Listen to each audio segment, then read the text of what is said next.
গত 2 শতাব্দী ধরে মানুষ প্রকৌশল এবং নির্মাণ কাজের যেন বাঁধ ভেঙে চলেছে এবং প্রকৃতির সব নিয়ম নীতি ভেঙে চলেছে। আর এরই মতো একটি শহর রয়েছে যা আজ পৃথিবীর সবথেকে বড় বড় ইমারতের প্রচীরজোর রয়েছে। সেই শহরে পৃথিবীর সবথেকে ক্ষমতাবান দুই দেশের আমেরিকা এবং চীনের উচ্চ লেভেলের ইঞ্জিনিয়ারদের কারুকলাপ দেখা যায়। এবং এই শতাব্দীতে এসে তারা তাদের সবথেকে উচ্চ পদস্থ প্রকৌশলীদেরকে নিয়ে কাজ করতে চাচ্ছে। খুব কম শহরই আছে তাদের উচ্চ ইমারত পৃথিবীর সবথেকে নজর কেড়েছে, দুবাইয়ের মতো। হ্যাঁ, দুবাইয়ের কথা বলতে যাচ্ছি আজকে আপনাদের। তো চলুন শুরু করা যাক। সম্পূর্ণ ভিডিওটি স্কিপ না করে দেখার অনুরোধ করা হলো। দুবাই যেন সৃষ্টি হয়েছে বড় বড় ইমারতের জন্য, যেমন বুর্জ খলিফা, যেটি পৃথিবীর সবথেকে বড় ইমারত। এখন তারা সমস্তর বাদ দিয়ে মহাকাশের কথাও চিন্তা করতে শুরু করেছে। আজ তারা এমন এমন কাজ করেছে তাই এই শহরটি পড়েছে হুমকির মুখে। দুবাইয়ের এই কৃত্রিম দ্বীপগুলোর নির্মাণ কাজ শুরু হয়েছিল 2001 সাল থেকে। তারা শুরু করেছিল অন্যরকম একটি যুদ্ধ 3টি দ্বীপ দিয়ে, পাম জামুলা,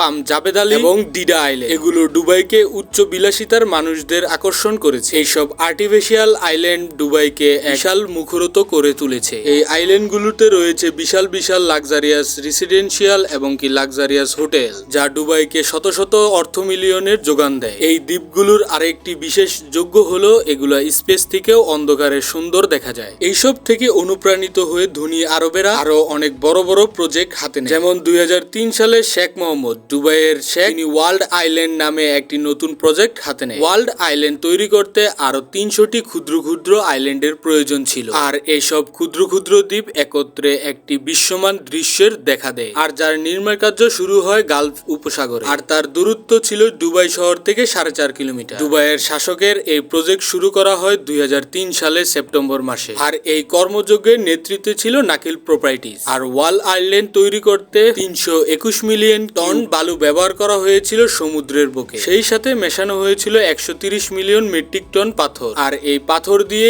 ইচ্ছে মতো এই দ্বীপগুলোর আকৃতি দেওয়া হতো। আর এই ওয়াল আইল্যান্ডের চারপাশে একটি পাথরের লেয়ার দেওয়া হয়েছে, যাতে করে সমুদ্রের নোনা পানি থেকে দ্বীপগুলো টিকে থাকে। আর এই ওয়াল আইল্যান্ডের প্রতিটা দ্বীপই এক একটা দেশের মানচিত্র তুলে ধরে। আর এই ওয়াল আইল্যান্ডের আয়তন প্রায় 33 বর্গ কিলোমিটার। আর এটা তৈরি করা হয়েছিল সমুদ্রের ঠিক মাঝখানে। আর 2009 সালে শেষ হয় সমুদ্র ভরাট করা। আর সেই সাথেই নাকিল প্রজেক্ট ঘোষণা দেয় তাদের 70% প্রপার্টি বিক্রি হয়ে গিয়েছে। কেননা ওয়াল আইল্যান্ডটি তৈরি করা হয়েছিল রাজস্ব এবং র ফ্যামিলির জন্য। সো এই ছিল আজকের ভিডিওটি। ভালো লেগে থাকলে ভিডিওটিতে একটি লাইক করবেন, চ্যানেলটিকে সাবস্ক্রাইব করবেন, যাতে করে এমন ইন্টারেস্টিং এবং অ্যামেজিং ভিডিও দেখতে পারেন। Thank you for watching the video. I will catch you in next video.